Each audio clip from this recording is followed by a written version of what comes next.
किसका नाम ले रहा है? राम का, अमन का? नहीं, हम नाम नहीं किन्हीं का जानते, लेकिन चेहरा हम देख रहे हैं कि कभी वहाँ है, कभी अब जो हो आप लोग देखिएगा। नाम हम नहीं जानते हैं, ना ही कभी कभी कभी किसी आंदोलन में उन लोग को देखे थे। अब क्या मकसद था नहीं था मुझे नहीं पता, लेकिन जो कार्य देख रहे हैं कि भाई नेता के साथ आप प्रेस कॉन्फ्रेंस कर रहे हैं उनके आवास पे जाके, तो ये कौन सा आंदोलन कर रहे हैं? ये तो सीधा हुआ कि आप आंदोलन को जो है एक तरह से नेताओं के पास गिरवी रख दिए। आप प्रेस कॉन्फ्रेंस करते छात्र आंदोलन में करते ना, गर्दनी बाग में करते, आप नेता के आवास पे जाके प्रेस कॉन्फ्रेंस कर रहे हैं। दिलीप जी, जिस आंदोलन को आपने हो रहा है तो हम कैसे उस आंदोलन में अभी भी आए? तो हम इसलिए नहीं जा सकते मेरी मजो। और सरस्वती पूजा के दिन भी देख रहे हैं, फिर वैसे लोगों को बुला रहे हैं, तो इससे तो कोई फायदा नहीं होने जा रहा है। और स्टूडेंट का समय बर्बाद हो रहा है। मैं यही कहूँगा कि आंदोलन का मतलब छात्र आंदोलन हो, किसी तरह का राजनीति उसमें नहीं हो, तभी आंदोलन सफल होगा, नहीं तो समय की बर्बादी है। नोरमा ग्रुप, जो सोचता है वो करता है। आपके अपने सपनों का आशियाना। नमस्कार, मैं हूं सागर कुमार। भारत लाइव देख रहे हैं आप। देखिए, 17वीं बीपीएससी अभ्यर्थियों की डिमांड अभी तक पूरी नहीं हुई है। री एग्जाम की डिमांड को लेकर लगातार लगभग 1.5 से 2 महीने आज बीतने को हैं, लेकिन 17वीं बीपीएससी अभ्यर्थियों की एक भी बात नहीं सुनी गई। हालांकि मामला अभी भी न्यायालय में है। अब देखना होगा कि न्यायालय क्या कुछ फैसला लेती है। लेकिन जिस प्रकार का आंदोलन हुआ, जिस प्रकार की राजनीति हुई, जिस प्रकार लाठीचार्ज हुआ, वो सब हमने आपको दिखाया है। लेकिन इन सब के बीच एक छात्र नेता ऐसे भी हैं जिन्होंने इस पूरे आंदोलन को बाहर से समर्थन किया है। छात्र नेता दिलीप, कई बार हमने इंटरव्यू करके भी बताया था कि छात्र नेता दिलीप ने किस प्रकार इस पूरे आंदोलन को, और इससे पहले भी कई आंदोलन हुए हैं जिसका नेतृत्व दिलीप ने किया है, और इस आंदोलन से उनकी दूरी की क्या वजह रही, इस आंदोलन में क्या कुछ हुआ और अब आगे क्या कुछ होने वाला है, इसको लेकर हमने खास बातचीत की है छात्र नेता दिलीप से। देखिए क्या कुछ कहते हुए नजर आ रहे हैं छात्र नेता दिलीप।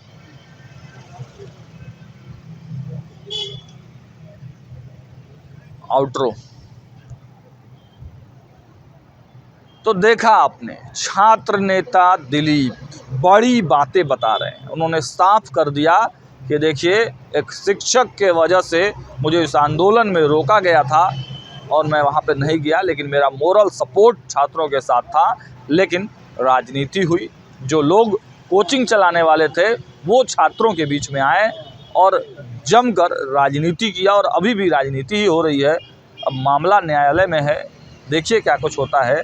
लेकिन साफ तरीके से उन्होंने यह बड़ी बातें कही कि देखिए, इसमें कोचिंग माफियाओं की संलिप्तता है, और जब तक ये कोचिंग माफिया पर जांच नहीं होती है, जो बात ईओयू ने भी कहा है कि 3 बड़े कोचिंग माफिया पेपर लीक में शामिल हैं, तो उन कोचिंग माफियाओं की जब तक जांच नहीं होती है तब तक मामला पूरा सुलझेगा नहीं।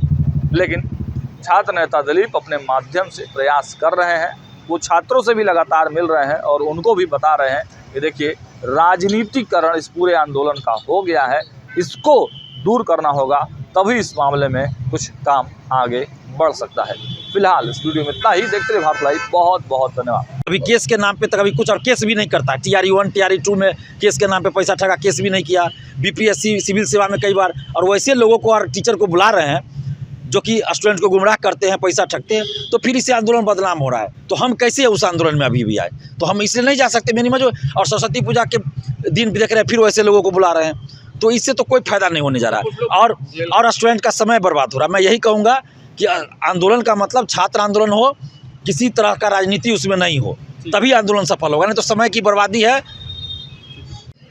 दिलीप जी, क्या लग रहा है अब जिस प्रकार से 17वीं बीपीएससी अभ्यर्थी के छात्र लगातार इतने दिन से धरने पर भी बैठे, बड़ी राजनीति भी हुई, लाठीचार्ज हुआ, फिर आंदोलन हुआ, अभी एक जो शिक्षक है रमांशु सर वो जेल में ही है, तो क्या लग रहा है अब कुछ नहीं होने वाला है?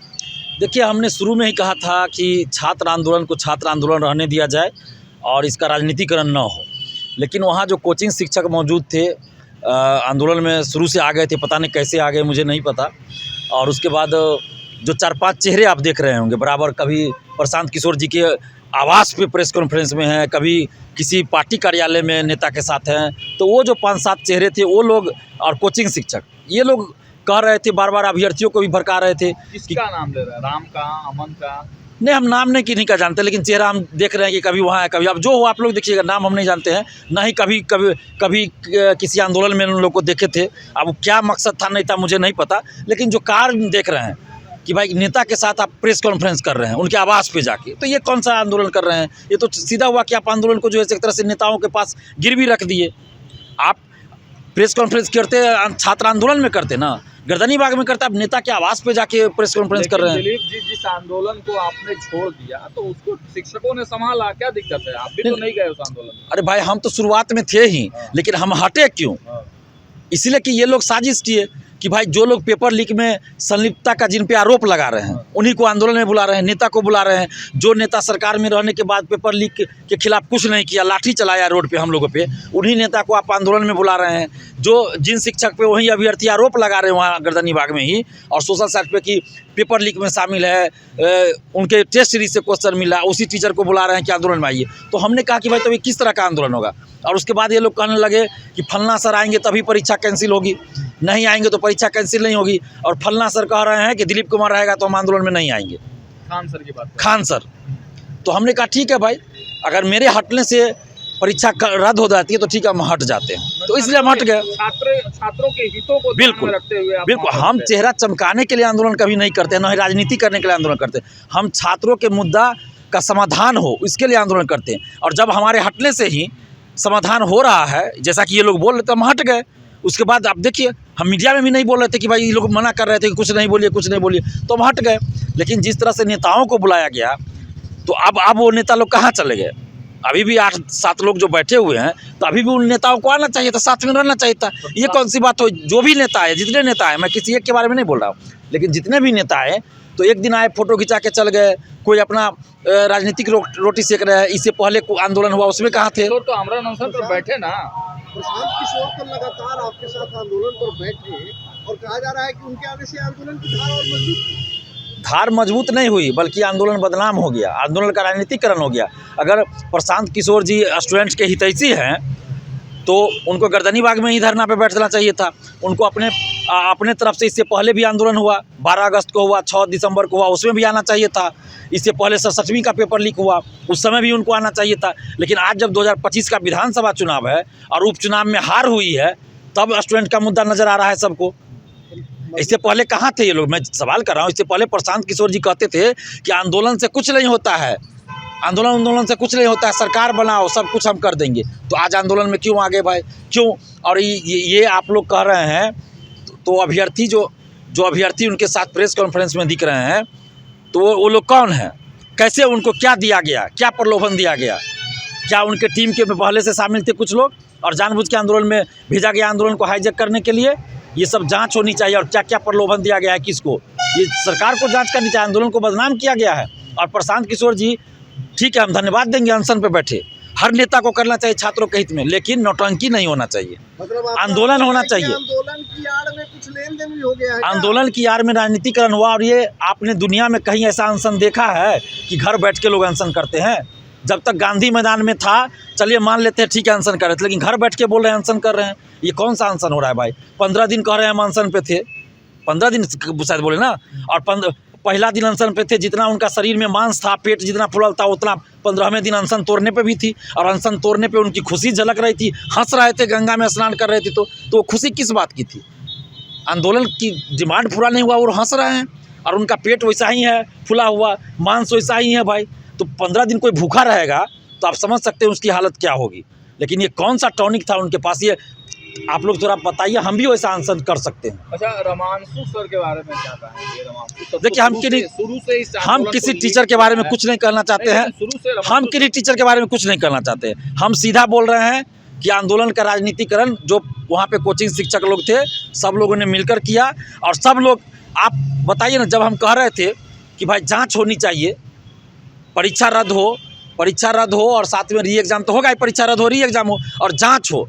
कोचिंग के टेस्ट सीरीज से क्वेश्चन मिल रहा है, इतना लेवल कैसे नीचे चला गया, तो इसकी जांच और जो भी शिक्षा माफिया दोषी है उस पर कार्रवाई हो, चेयरमैन को हटाया जाए। तो कोचिंग शिक्षक वहाँ जो मौजूद थे और जो 4-5 चेहरे वो लोग भी कहते थे नहीं जांच का बात नहीं कीजिए, सिर्फ री एग्ज़ाम का बात कीजिए। तो जांच क्यों नहीं हो भाई? जब तक वो शिक्षा माफिया नहीं पकड़ा जाएगा तो फिर आगे री एग्ज़ाम में क्या फ़ायदा है? री एग्ज़ाम में फिर वो पेपर लीक कराया गया, पता नहीं चलेगा, पेपर लीक करा लेगा या अंदर से सेटिंग कर लेगा। तो सबसे ज़्यादा ज़रूरी क्या है कि शिक्षा माफिया, परीक्षा माफिया जेल जाए, नहीं तो फिर आगे कोई भी परीक्षा हो, चाहे बीपीएससी, सिविल सेवा, टीआरई हो, दरोगा सिपाही कोई हो, सब में ये लोग सेटिंग कर रहा है, करवाता रहेगा।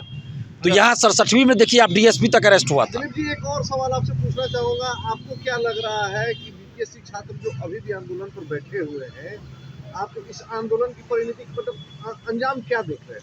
देखिए, हम स्टूडेंट को गुमराह नहीं करते हैं कभी, और स्टूडेंट से हम यही कहेंगे कि शुरू में हमने कहा था कि आंदोलन का राजनीतिकरण नहीं कीजिए, और अभी भी सरस्वती पूजा से 1 या 2 दिन पहले हमने कहा था वहाँ जाकर गर्दनीबाग धरना स्थल पे हम गए थे, लेकिन धरना स्थल जहाँ वो बैठे वहाँ नहीं थे, उससे थोड़ा दूर पे मंदिर के पास थे, और 5-7 लोग हमसे मिलने आए। हमने कहा था कि अभी भी आप लोग कुछ ऐसे लोगों को बुला रहे हैं जो स्टूडेंट से पैसा ठगते हैं, कभी केस के नाम पे तो कभी कुछ, और केस भी नहीं करता है। TRE 1 TRE 2 में केस के नाम पे पैसा ठगा, केस भी नहीं किया। BPSC सिविल सेवा में कई बार, और वैसे लोगों को और टीचर को बुला रहे हैं जो कि स्टूडेंट को गुमराह करते हैं, पैसा ठगते हैं। तो फिर इसे आपके सपनों को हमने सजाया है, ई होम्स पैनोरमा को हमने बनाया है। ई होम्स मेरा एक सपना था जिस पे मैं पिछले 4 साल से काम कर रहा था। हमने जो बनाया है वो सबने है माना। ई होम्स पैनोरमा में हो आपका भी आशियाना। और फाइनली हमने 2021 में इस प्रोजेक्ट को लॉन्च किया। बहुत लोग अप्रिशिएट कर रहे हैं कि पूर्णिया जैसे शहर में, बिहार के, एक तो बिहार की बात करें उसमें भी पूर्णिया जैसे छोटे जगह में इस तरह का लाइफस्टाइल देना, ये सुन के हम लोगों को बहुत अच्छा लगता है।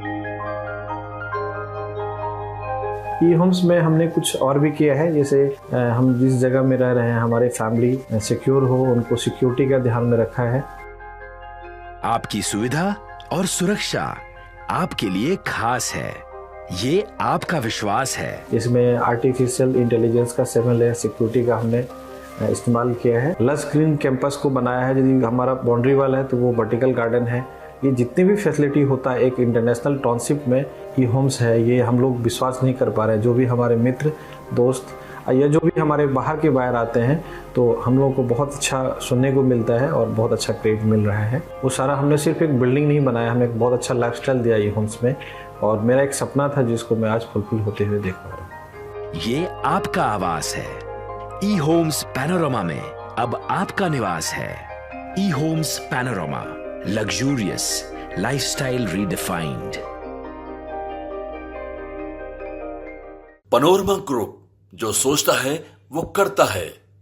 अगर ये वीडियो पसंद आई और वह बिहार के राजनीति और बिहारियत से सरोकार रखेनी तो सब्सक्राइब बटन दबा के चैनल के सब्सक्राइब कर ली।